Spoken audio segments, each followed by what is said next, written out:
In 2008, the world suffered a devastating financial crisis. Many countries, when faced with the potential collapse of their largest banks, chose to bail them out. But one country, Iceland, did the exact opposite. They let their banks fail, and many financial experts were surprised with the remarkable recovery seen by the Icelandic economy. So how did Iceland beat the banks? Well, it's important to note that Iceland is a small, isolated country in the Nordic region. Its main industries are fishing and aluminum smelting, which are relatively consistent sources of income. For the past decades, Iceland has seen steady economic growth and comparable standards of living to its Nordic neighbors. In 2000, Iceland privatized its banking industry. This opened the doors to foreign debt, and by 2007, 2/3 of their financing came from abroad. When the global recession hit, 3 of Iceland's major banks collapsed. This was attributed to overextending their loans and making unsavory business decisions. For instance, one infamous bank, Landsbankinn, made Iceland residents responsible for more deposits than they could make payments on.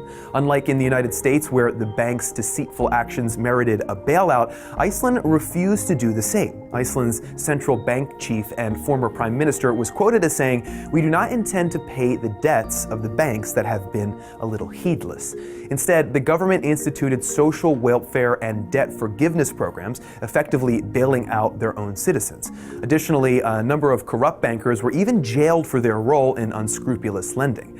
As a result, today Iceland is holding a steady annual growth rate of 3% annually. By comparison, other European countries like Greece and Estonia struggle to maintain a growth rate of 0.2% and 1.1%. Iceland also maintains a low unemployment rate, around 4%, while countries like Greece have seen their unemployment rate hit almost 30%.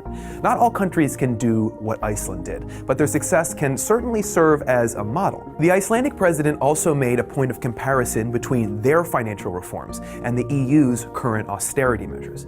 If the struggling European economies introduced currency controls, let their banks fail, and provided more support for the poor, they'd be following in Iceland's path. However, despite their success, letting the banks fail also came with a lot of risk. For many larger countries, an economic collapse could devastate the world economy as well.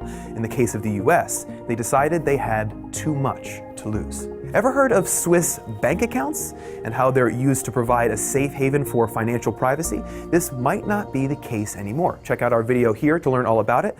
These infractions have included mis-selling products to elderly customers, lending bank names and logos to fraudulent pension funds, being involved in the Enron collapse, and a huge Ponzi scheme that cost investors $600 million.